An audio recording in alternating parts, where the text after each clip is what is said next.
In this first video, I want to talk about the various plans for Reconstruction that occurred in the country after the Civil War, or in some cases during.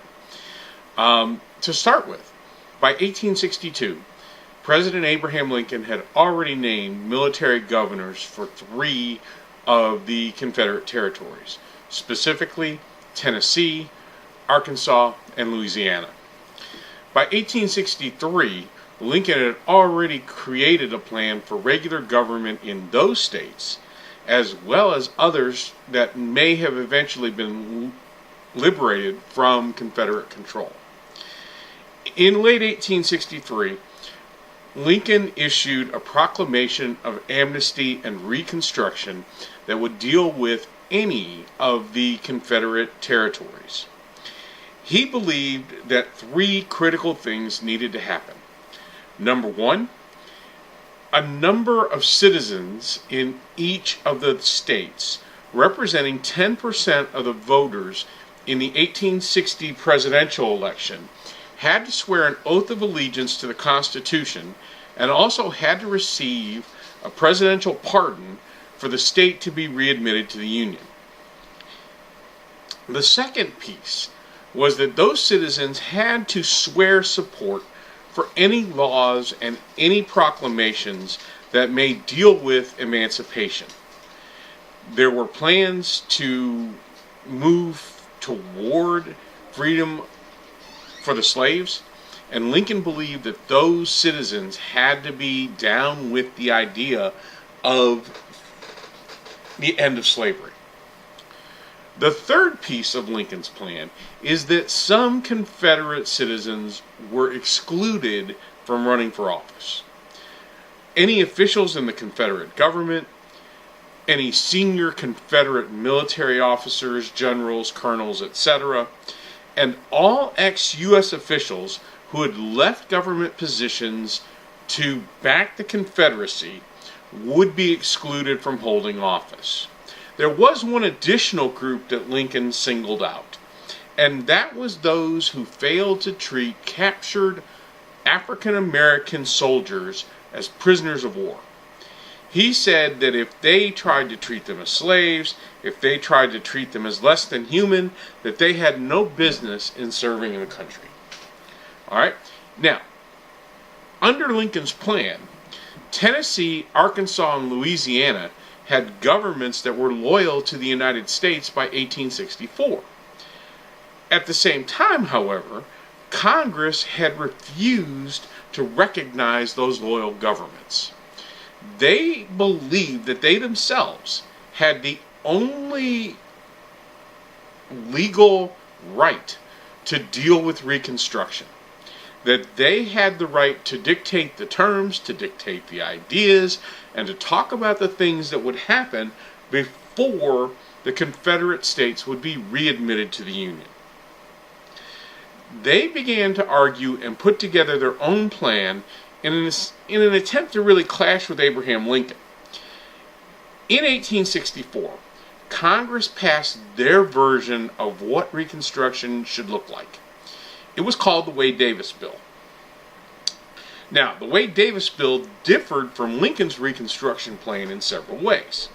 Number 1, Wade-Davis required that a majority of white citizens in the states would have to take an oath of office. Okay? They would have to take an oath of allegiance to the United States before they could be allowed back into the Union.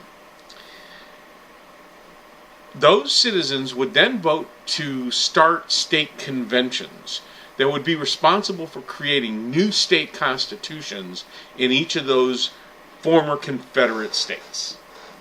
The third piece is that those conventions had to do several things. 1, they had to agree to abolish slavery in anything that would happen. 2, they had to exclude all ex-Confederate officers and political leaders from office. 3, they had to agree to abolish any of the Confederate war debt that had been occurred. And the fourth thing that they had to do was agree to the 13th Amendment and end slavery. Lincoln did not like this idea, and he argued that the southern states had never left the Union, that all they were states under rebellion, and that as such, there was no need for this dynamic kind of Reconstruction. Lincoln stated at every opportunity that there should be no persecution and no bloody work that would dictate how Reconstruction should go. So Lincoln and the radicals are opening themselves up to a significant clash over the idea of Reconstruction.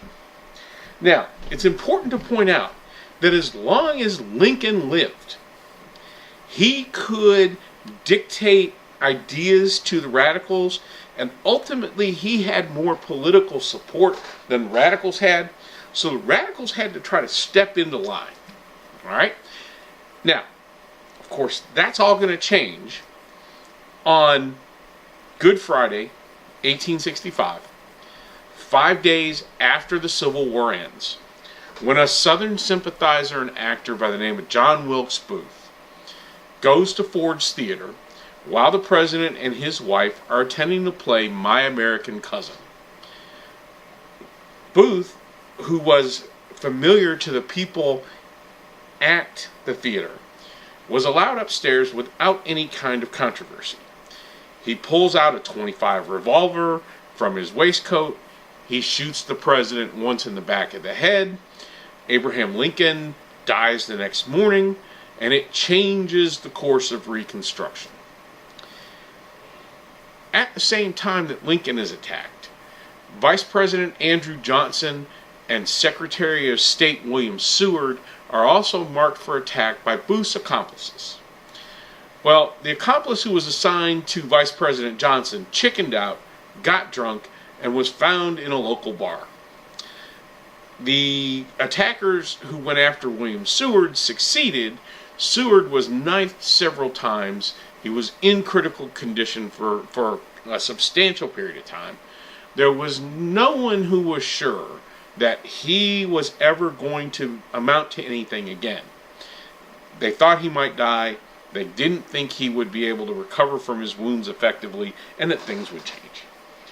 Well, obviously, Andrew Johnson becomes president, changes the way Reconstruction is going to go, and opens up a controversy of an even greater magnitude between Congress and the president. When you think about the vice presidency, you have to remember one critical idea. A vice president is never more than one heart attack, one assassination attempt, one bout with pneumonia, one step away from becoming president of the United States. And in Andrew Johnson's case, he was a pro-union Democrat from Tennessee who was put on the national unity ticket in 1864 as a means of trying to reconcile with those in the South who were still concerned about Abraham Lincoln and the course of the war. Now, Johnson was a provincial, bigoted, political problem. In his 1865 inaugural address, Johnson angers Congress, angers most of the country, by being obviously drunk when he delivers his inaugural address.